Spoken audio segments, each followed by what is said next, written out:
नमस्ते दोस्तों। क्या कभी ऐसा हुआ है कि सब कुछ ठीक चल रहा हो, लेकिन आपके दिमाग में एक छोटी सी बात को पकड़कर उसे तूफान बना दिया हो? हम अक्सर सोचते हैं कि हमारा दिमाग हमारा सबसे अच्छा दोस्त है, जो हमें खतरे से बचाता है। लेकिन क्या हो अगर मैं कहूं कि आपकी 99% परेशानियों की जड़ आपकी अपनी ही सोच है? आज हम बात कर रहे हैं जोसेफ निग्वेन की जबरदस्त किताब don't believe everything you think की। इस किताब का निचोड़ ये है कि हमें दुख यानी सफरिंग इसलिए नहीं होता कि हमारे साथ कुछ बुरा हुआ है, बल्कि दुख इसलिए होता है क्योंकि हम उस घटना के बारे में लगातार सोच रहे हैं। तो चलिए अपने दिमाग के इस भ्रम को तोड़ते हैं और असली शांति को ढूंढते हैं।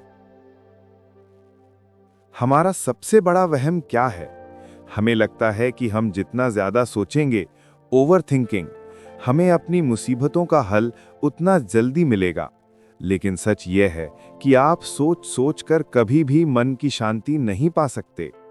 आग को और आग डालकर नहीं बुझाया जा सकता। ओवरथिंकिंग को रोकने और मन को शांत करने के लिए हमें बस 3 बड़े सच समझने होंगे। पहला, दर्द और पीड़ा में फर्क, यानी पेन वर्सेस सफरिंग। लेखक कहते हैं pain is inevitable but suffering is optional, यानी दर्द तो होगा लेकिन पीड़ा हमारी चॉइस है। मान दीजिए आपका ब्रेकअप हो गया।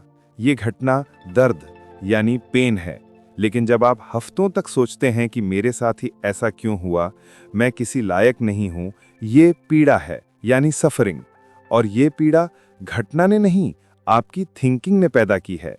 याद रखें, घटना के दर्द को स्वीकार करें, लेकिन उसके बारे में अनावश्यक सोच पैदा करके खुद को पीड़ा न दें। दूसरा, विचार और सोचने में अंतर, थॉट्स वर्सेस थिंकिंग। थॉट्स यानी विचार, ये रैंडम है, बादलों की तरह आते हैं और चले जाते हैं। इनका आना हमारे हाथ में नहीं है और ये नुकसान नहीं पहुंचाते। थिंकिंग यानी सोचना, ये तब होता है जब आप उन विचारों को पकड़ लेते हैं, उनसे बातें करते हैं और एक कहानी बना लेते हैं। यही हमें डिप्रेशन में ले जाता है। समाधान, विचार यानी थॉट्स को एक नोटिफिकेशन की तरह देखो और स्वाइप कर दो, उसे क्लिक करके पढ़ो मत। तीसरा, नीला आसमान, द ब्लू स्काई मेटाफर। कल्पना कीजिए कि आप एक नीला आसमान है, शांत, विशाल और साफ। आपकी समस्याएं, चिंताएं और नेगेटिव विचार बस काले बादल हैं। जब तूफान आता है तो क्या आसमान गायब हो जाता है? नहीं, वो बादलों के पीछे वैसे का वैसा ही रहता है। हमें बादलों से लड़ने की जरूरत नहीं है, हमें बस उनके गुजरने का इंतजार करना है। जैसे ही आप सोचना बंद करते हैं, बादल छट जाते हैं और आपकी विजडम अपने आप चमकने लगती है। तो करना क्या है? जब भी आपको डर या चिंता महसूस हो, तो समझ जाइए कि आप बहुत ज्यादा सोच रहे हैं। उस वक्त अपने दिमाग पर भरोसा मत कीजिए, उसे सॉल्व करने की कोशिश मत कीजिए, बस रुक जाइए। दोस्तों, आपकी खुशियां और शांति कहीं खोई नहीं है, वो बस आपके विचारों के शोर के नीचे दबी हुई हैं। सोचना बंद करो, जीना शुरू करो।